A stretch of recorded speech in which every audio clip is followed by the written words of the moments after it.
हम यहाँ पर अध्याय 3 का उदाहरण 5वां सॉल्व करेंगे।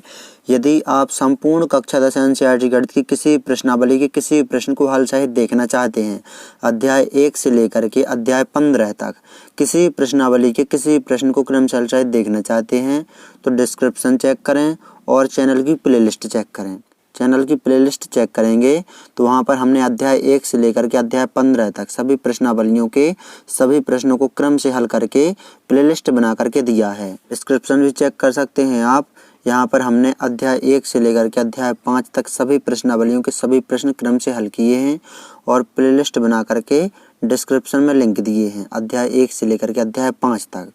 तो चैनल की प्लेलिस्ट और डिस्क्रिप्शन जरूर चेक करें। तो यहाँ पर 5वां उदाहरण देखेंगे तो ग्राफ द्वारा ज्ञात कीजिए कि निम्न समीकरण युग्म का हल नहीं है, अद्वितीय हल है अथवा अपरिमित रूप से अनेक हल हैं। ग्राफ द्वारा हमें जांच करना है दोनों ये समीकरण दिए हुए हैं, समीकरण 1 और समीकरण 2, इसके कोई हल नहीं है, अद्वितीय हल है या अपरिमित रूप से अनेक हल हैं। तो यहाँ पर जो ये पहला समीकरण है इसे हम यहाँ पर ज्यों का त्यों उतार देते हैं, इसे हम समीकरण 3 नाम दे देते हैं। अब यहाँ पर जो ये समीकरण 2 है इसको हम सरल कर लेते हैं, यानी कि जो बटे में संख्या है ये नहीं होना चाहिए। तो हम सरल इस प्रकार कर लेंगे, पूरे समीकरण में यदि हम 5/3 का गुणा कर दें तो ये समीकरण सरल हो जाएगा। दिखा देता हूँ मैं किस प्रकार। समीकरण 2 में 5/3 से गुणा करने पर, तो यहाँ पर गुणा करेंगे हम तो 3x, इसमें भी करेंगे 5/3 का गुणा, माइनस के 24/5y, इसमें भी गुणा करेंगे 5/3 का, और प्लस के 3/5, इसमें भी गुणा करेंगे 5/3 का। तो यहाँ पर 3x इंटू इसमें गुणा करेंगे 5/3 का,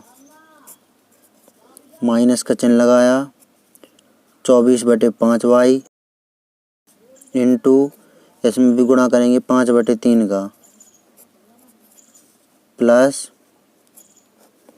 3/5, इसमें भी गुणा करेंगे 5/3 का,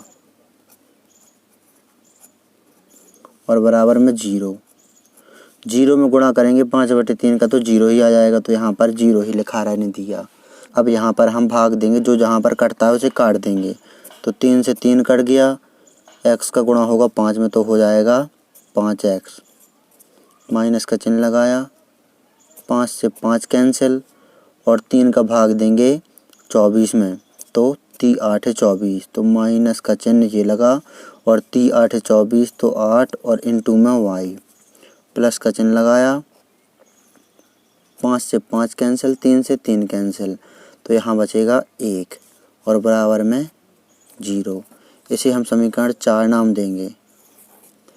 अब देखेंगे हम समीकरण 3 और समीकरण 4 को। समीकरण 3 है ये समीकरण 1, और समीकरण 2 है ये समीकरण 4। तो यहाँ पर समीकरण 3 और समीकरण 4 दोनों एक समान हैं। 5x - 8y + 1 = 0, और यहाँ पर भी है 5x - 8y + 1 = 0।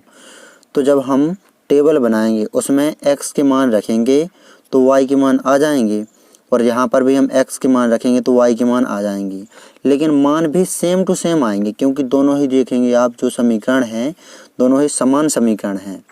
तो जो समीकरण 3 है इससे जो रेखा खींचेगी ग्राफ में, और समीकरण 4 है इससे जो रेखा खींचेगी ग्राफ में, ये एक के ऊपर एक, यानी कि रेखाएं समपाती खींचेंगी, क्योंकि समीकरण दोनों ही समान हैं तो उनकी रेखाएं भी समपाती खींचेंगी।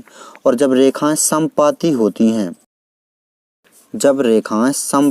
होती हैं तो उस समीकरण के होते हैं अपरिमित रूप से अनेक हल।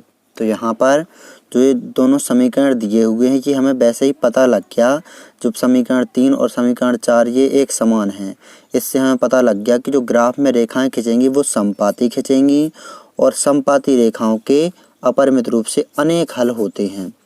तो यहाँ पर ये है हमारा आंसर। जो ये 5वां है ये आपसे विकल्प में ऑब्जेक्टिव टाइप क्वेश्चन में बिल्कुल पूछा जा सकता है।